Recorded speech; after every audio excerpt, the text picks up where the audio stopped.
Okay, so I wanted to go over this document that I shared in the files for the group. This is a copy of a sample contract that I made. Everybody always asks for to see everybody's contract, so I made this kind of generic one with all the components. It's honestly a little bit too full, but I wanted all of the ingredients to be here so that you could choose which pieces you wanted to use for your specific function. This is going to vary a little bit if you're working with a shop or if you have like a formal storefront versus just from your house. Not that it's really any different per se, but some components will kind of gear a little bit more towards a shop versus a home.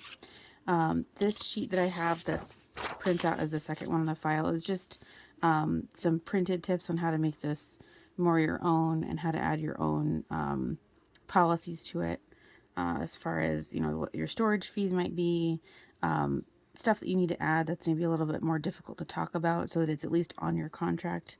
The first thing I'm going to go over, though, is my disclaimer. I am not any sort of lawyer.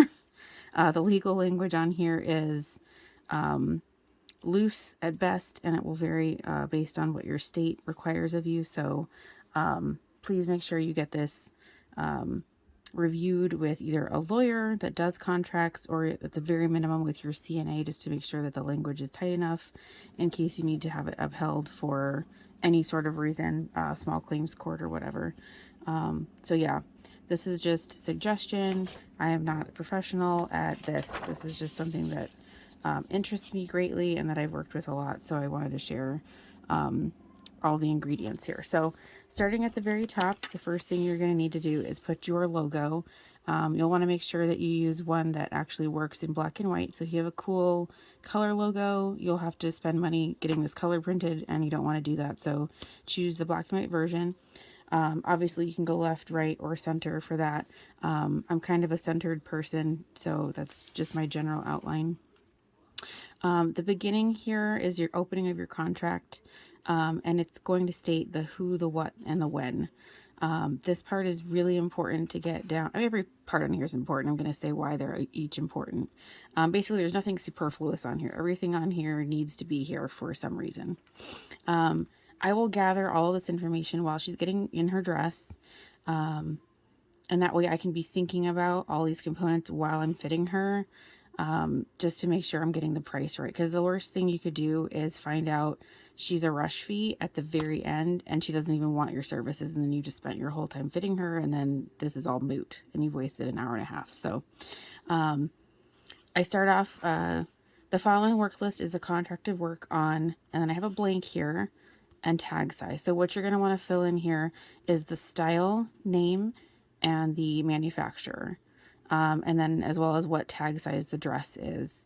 Now, the only reason this is important, because I didn't add this to my own for the longest time, is there's two reasons. So if you work in a shop and you get the same dress in a lot, you know, a Laura is a very popular dress at one of my shops. You can have that dress like 3 of them in a row and be like, oh, whose was this? Now, you try to keep the tags with everything so that nothing gets mixed up, but this is important for that reason, so that you can kind of track the dress a little bit better if something gets separated.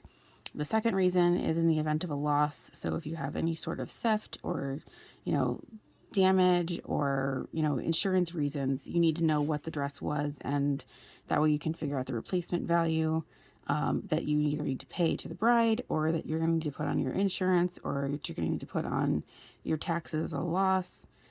There's a lot of good reasons for that. So just keep that there. You'll be happy you have that information. So style, name, manufacturer, size for bride's name goes here. And then the best way to reach her contact number.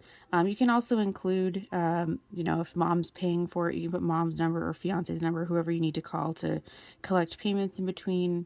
You definitely want to have the wedding date. And then I have a notes on timing. So I get a lot of brides that come from out of state. So like they fly in and we make their appointment specific for when they'll be in town, or they're driving from 2 hours away or something like that. So I'll write on those situations, or like if they're going to Hawaii and they need their dress 2 weeks before this date, I put that there just so that I can remember that's what's going on with this, because it's hard to remember each bride individually, as you can imagine. And then if this tells me we're going to need to do a rush fee, I'll talk about that right now, like with this bride. So this is the order that I fit things into. So I'll be like, oh, okay. So, what's your venue? Oh, cool. That's local. That's great. So we don't need to put in a rush fee on this necessarily, unless you want to have it back early for, sometimes brides want to try on their dress, like, and dance in it if they're doing ballroom dancing or something. So unless there's some other reason, then I can just circle no. But I have that policy right here. Rush fees are calculated at the time of fitting based on the workload. Like, I'll go back to the rack and actually look and see what we have and figure the rush fee out for this dress at this fitting time. Could be 30%, could be, something that just makes sense. I will remove myself from the fitting, go look at the rack, think about it, come back out, and go from there. And I write down that it's 4 weeks. So anything less than 4 weeks is a rush fee. That's just the policies at the shop. You can set that to whatever is comfortable for you. And that could be seasonal. That could be, if you have lots of help to actually get things done, that's going to kind of vary based on everybody's workload. I have my section here for their next fitting and their final appointments. This can actually go up at the top left corner if you're going to fold this in a quarter sheet and put it in the pocket on the dress. Sometimes I'll write it here and I'll write it here just because I want to see it when I'm organizing the rack. So that's kind of a functional thing. I don't like having it printed up here though because it looks funny. So having it in two places is nice. Then we'll actually jump into the fitting notes. Now mine is a blank lined field here. I don't actually write down the different sections, but I thought I would just give you guys the idea of my fitting order and, an idea of what goes in here as far as everything goes. So I work, head to tail kind of situation. So I'll start at the top and kind of work my way down. I'll write down in here if there's any phasing that needs to happen. So if we need to just start on the bodice, if she's still deciding on shoes or whatever, or if she's pregnant and we need to like phase, the body fit and stuff, I'll kind of outline all that in here and kind of get the game plan going for everything. By the time we're all done, I will figure out the cost for each item and put it down this edge here. And sometimes I'll write it as I'm going, but as I'm fitting the straps, I'll be like, okay, this is a $60 strap. I got a lot of beads to undo. Like, there's actually some stuff to do here. Or if it's a really easy strap, whatever the price is, I can kind of figure that out. Like, as I'm going, cups are a standard price for me, so I can just write, whatever size cups I'm throwing in there, if they're a push-up or if they're just a standard. The bodice is usually where I do most of the work, so sides in, darts at the back, tapering the neckline, easing the neckline, all that good stuff. So that's usually a thick section in there, etc. So you kind of just move through your natural order of fitting all the way down to figuring out the bustle and stuff like that. And then I figure out the total, and then we only take a 50% deposit. So I'll write that on there as well. And then towards the very end of the fitting, when she's back in her street clothes, I'll go ahead and grab all of her measurements. I do like to do it at the end because by this time we've talked, we've gotten to know each other a little bit. It feels a little more natural to be like, all right, so go ahead and change back in your street clothes, and then we'll go ahead and grab your measurements, when you're all finished. So it seems a little more natural, and it's not like, hello, nice to meet you. Can I measure all of your things right now? It's just kind of softens it a little bit. If they ask why that you need these, it's just so you can verify, your pinning as you're going, if something, needs to be double checked. I do also go through here and I ask brides flat out, do you have any body modifications planned before your date that we should talk about so we can, do a second checkup? If you're going to be working on gaining or losing any weight, we can kind of do a second checkup for the body, body fitting, stuff like that. It's better to just talk about that.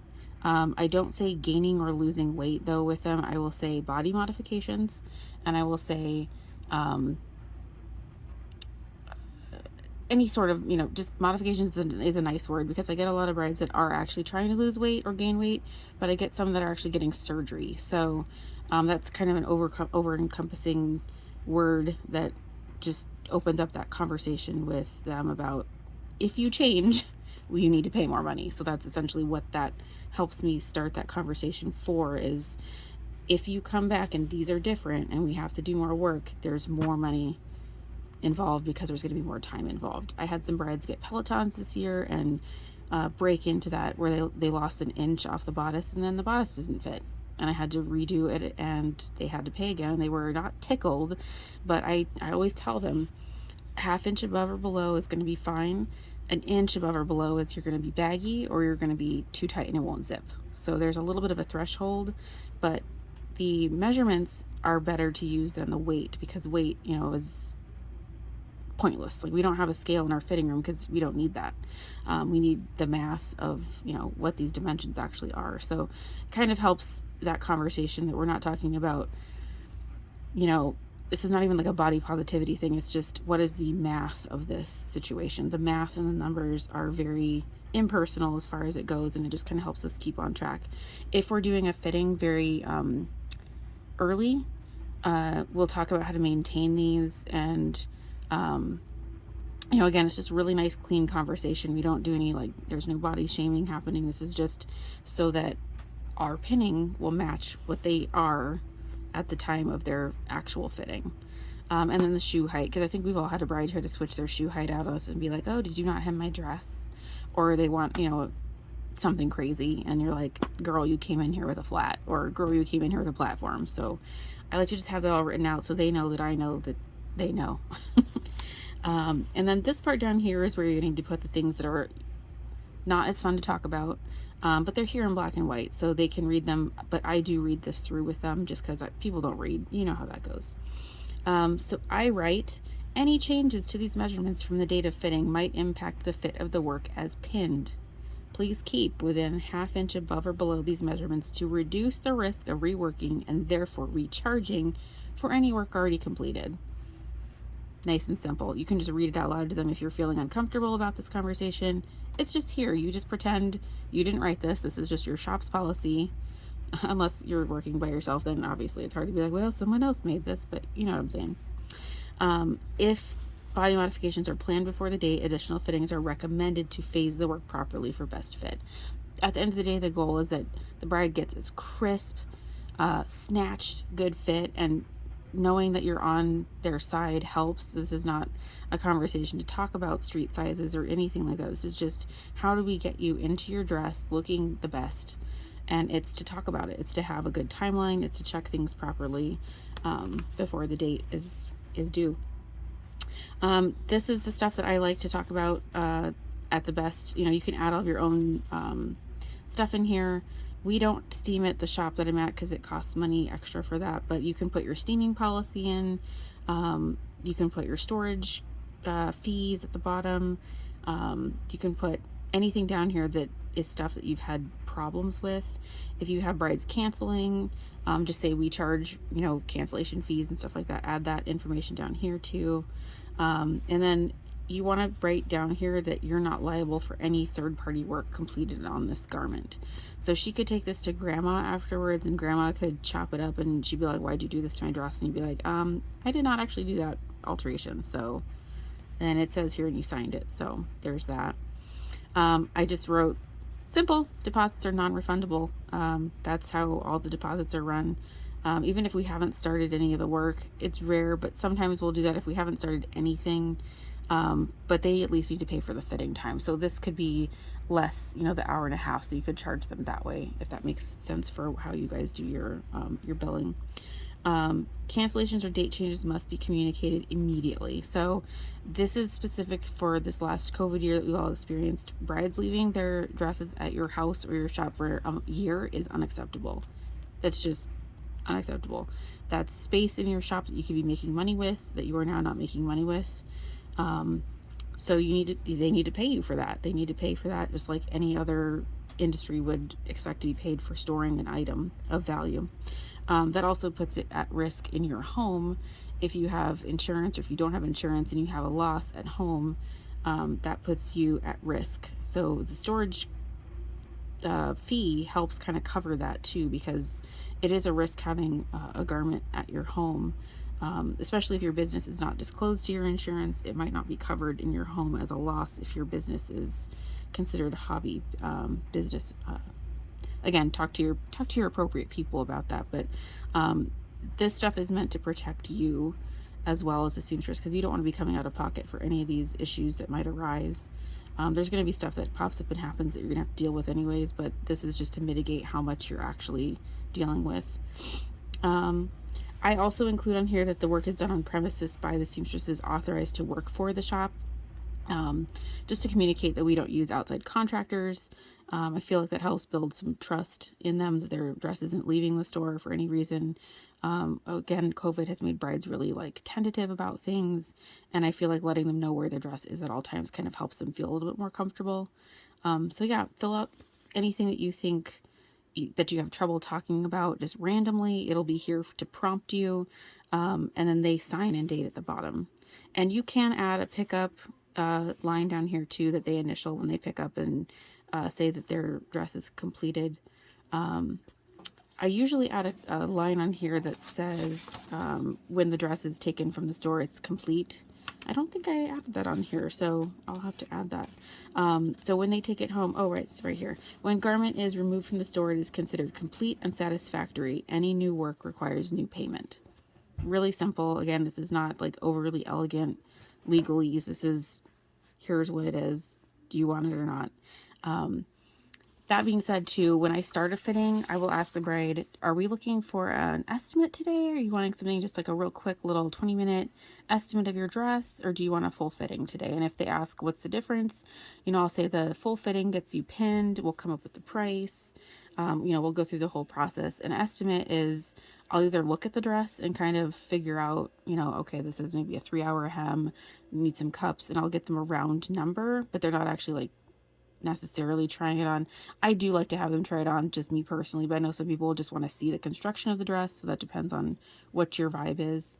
But basically it just means they're not taking up as much of your time. So I would love to have people tell me that before they come in, but because I work for shops, I don't always get that privilege of knowledge ahead of time. So it does happen that sometimes you'll get through this and then they'll be like, oh, well, I just wanted an estimate today. And you're like, son of a gun. I just fitted them, had the whole conversation. I did an hour and a half of great customer service and they don't even want this today. And that kind of sucks. So, asking that stuff ahead of time is really, really handy for me too. Cause, some of the dresses that we work on at the shops are huge and some of them take like even just an hour to hem or to pin the hem in. So it can be kind of a punch in the gut if you get it all pinned and they just want this as a quote. Now, that being said, I will separate this from the duplicate sheet because I have these printed as duplicates. So they take the yellow copy underneath home and I keep the top one. So I'll keep it. I'll write on the top quote. And then when they come back, because I'm hoping they'll come back if I've put all that time in already, when they come back, I'll just use that form again, so that way I'm not wasting the paper and not rethinking of everything, so they can take it with them. And I try to make it positive. If they're going to be shopping at other places, I'll say, yeah, feel free to take this, and this is what the work is. So if they do less and the ticket's less, that makes sense. If they're doing more and their ticket's more, that's why. So you can compare what services they're offering to you, because I've had people do that where they'll go to a different shop and they'll be like, oh, well, the dress is $200 less, and I was like, yeah, well, but she didn't fit your neckline or your waist, so you got less. So that makes sense. So anyways, that's a quick little overview of the items. They can go different places, but you can kind of see the order that they go in makes some decent sense. Now this format is a little bit tight. In my opinion, I feel like I could have made the margins a little wider so to get a little more space. Spacing is really important so that it looks good. I like the overall layout. As far as everything goes, it looks pretty even. But yeah, like I said, just clearing this, I think even looks prettier. But if you're just starting out, this can be helpful for you to prompt yourself so you don't miss anything. Keep it, don't keep it. It's whatever works for you. Like I said, these are just suggestions. And then the second sheet that came with it, has more information, different even than what I've been talking about right now. So go through this and just peruse this information. This is just kind of some stuff that I was thinking of while I was writing this too. As far as like, releasing the dress to a family member, if they can't come to their final fitting, just kind of how to handle that. Which, by the way, I only release it if the bride calls me and asks me to release it to their mom, and then I ask for their mom's name. And then when the mom comes, I check mom's ID because I'm paranoid. I don't want to release the dress to the wrong person. So yeah. Feel free to let me know if you guys have any additional questions on this guy, or if you have any stuff that you think you would want to add to this. This is just, like I said, a basic template and the reasons for each piece. So I hope this has been some help. The file that's in the, I think it's actually just the files tab in the group, is a PDF, I believe, that you can highlight this. You can copy this all into Word and adjust it and play with it and stuff like that. So if you guys end up using this as your base, just holler at me and let me know so I could check it out for you and tell you if it looks good, or all that fun stuff. So yeah, thank you guys so much. The next project I have working on right now is kind of a fun one. I'm hoping I'll have it done in a few weeks. But it's kind of how to figure out what your overhead is. And everybody's always asking about how to price their stuff. So it's kind of a very first steps to figuring out what your overhead is for your business. So if you're interested in that, that should be coming soon. Alrighty, well, thanks guys. Have a great night or morning wherever you are.